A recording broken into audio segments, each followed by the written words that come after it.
اعوذ باللہ من الشیطان الرجیم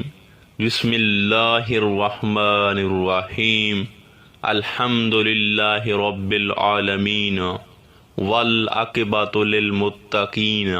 والصلاة والسلام علی رسولہ محمد وآلہ واصحابہ واہل بیتہ اجمعین۔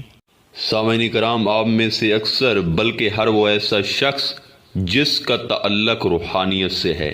یقیناً اس سے روحانی لوگوں سے محبت اور الفت ہوتی ہے، کیونکہ انسان میں یہ صلاحیت پائی گئی ہے کہ آدمی جس ماحول جس کیٹیگری کا ہوتا ہے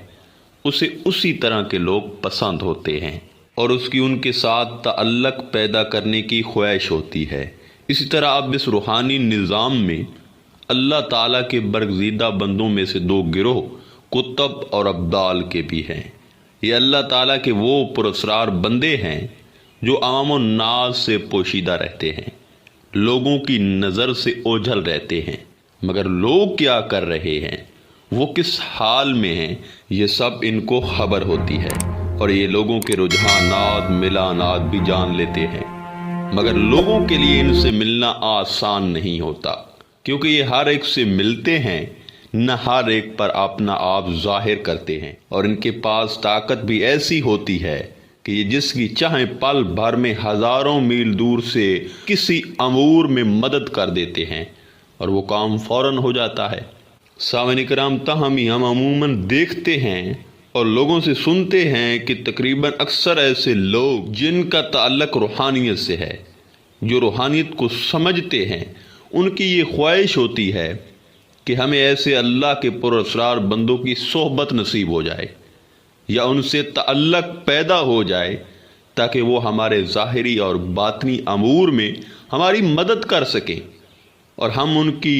غیبی مدد کے مستحق ٹھہریں۔ مگر اس کائنات میں ہر ایک چیز کا پراپر حل موجود ہے۔ ہمارے بزرگوں نے کچھ چیزیں، کچھ راز ایسے بتائے ہیں جن پر اگر عمل کیا جائے تو کتب و ابدالوں سے مدد اور فیض لینے کے ساتھ ساتھ ان سے پوشیدہ باطنی تعلق بھی بنایا جا سکتا ہے۔ سامعین کرام، آج کی اس ویڈیو میں ہم آپ کی خدمت میں کچھ ایسے بابرکت کلمات پیش کر رہے ہیں جنہیں روحانی خزانہ کہا جائے تو کچھ غلط نہ ہوگا۔ یہ وہ کلمات ہیں جسے اگر کوئی روحانیت سے انس رکھنے والا شخص پڑھنا شروع کر دے تو وہ انشاءاللہ تعالی اللہ تعالیٰ کے پراسرار بندوں یعنی کتب اور ابدال کی توجہ کا مرکز بن جائے گا۔ ان کلمات سے وہ ان کا فیض اور ظاہری و باطنی امور میں غیبی مدد کے نظارے دیکھے گا، بلکہ وہ شخص اللہ کے ان پراسرار بندوں کا منظور نظر ہو جائے گا۔ آپ کو پتہ ہے کہ جو شخص اللہ کی مدد سے کتب و ابدال کا منظور نظر ہو جاتا ہے تو وہ روحانی طالب علم غیبی دنیا کی سیر اس طرح کرتا ہے کہ وہ غیب کی دنیا کی حدود میں چلتا پھرتا کھاتا پیتا رہتا ہے، اور وہ یہاں رہ کر بھی یہاں نہیں رہتا، یعنی خالی جسم یہاں ہوتا ہے اس کا اور روح وہاں ہوتی ہے اس کی، اور اس کے باطن میں اتنی وسعت پیدا ہو جاتی ہے کہ زمان کے دونوں کناروں ازل اور ابد کو وہ چھو سکتا ہے اور اپنے ارادے کے تحت وہ اپنی قوتوں کا استعمال کر سکتا ہے، اور اگر وہ ہزاروں سال پہلے کے یا ہزاروں سال بعد کے واقعات دیکھنا چاہے تو وہ بھی پل بھر میں دیکھ سکتا ہے،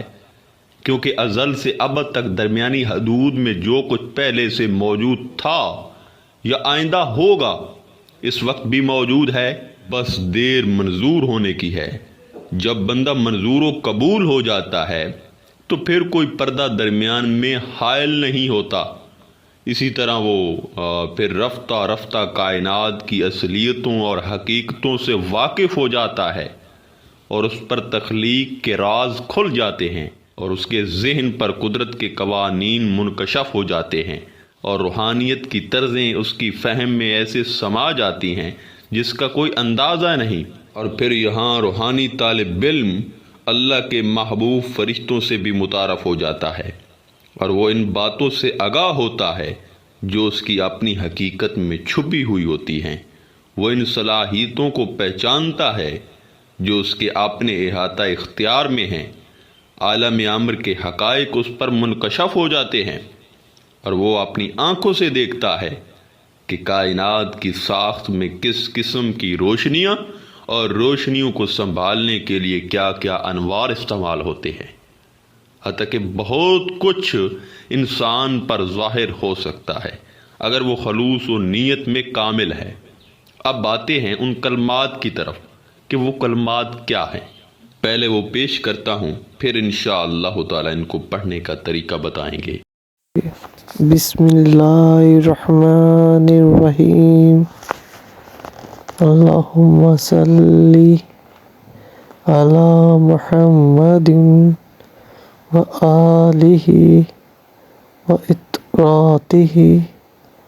بعدد کل معلوم لک۔ دیکھیں سامعین، سب سے پہلے آپ نے 2 رکعت نماز نفل برائے صلاۃ التوبہ کے ادا کرنے ہیں۔ اس کے بعد اپنے گناہوں کے لیے 1000 مرتبہ استغفار کا ورد کرنا ہے، اللہ سے معافی مانگنی ہے، نماز کی پابندی کرنی ہے، حلال اور حرام کی تمیز رکھنی ہے، اور پھر ان بتائے گئے کلمات کو وضو کی حالت میں چلتے پھرتے دن میں 111 مرتبہ توجہ اور دھیان سے پڑھنا ہے۔ اگر آپ کی مصروفیات کچھ زیادہ ہیں تو آپ تعداد میں کمی و بیشی بھی کر سکتے ہیں۔ اور دوسرا، وقت کی کوئی پابندی نہیں، جگہ کی کوئی پابندی نہیں، بس توجہ، یقین اور اخلاص کو برقرار رکھنا ہے۔ سامعین محترم، کچھ عرصہ تک مستقل مزاجی کے ساتھ یہ سلسلہ جاری رکھیں، انشاءاللہ تعالی وہ کچھ عطا ہوگا، وہ کچھ نظر آئے گا جس کا گمان و تصور بھی نہیں کیا جا سکتا۔ آخر میں دعا ہے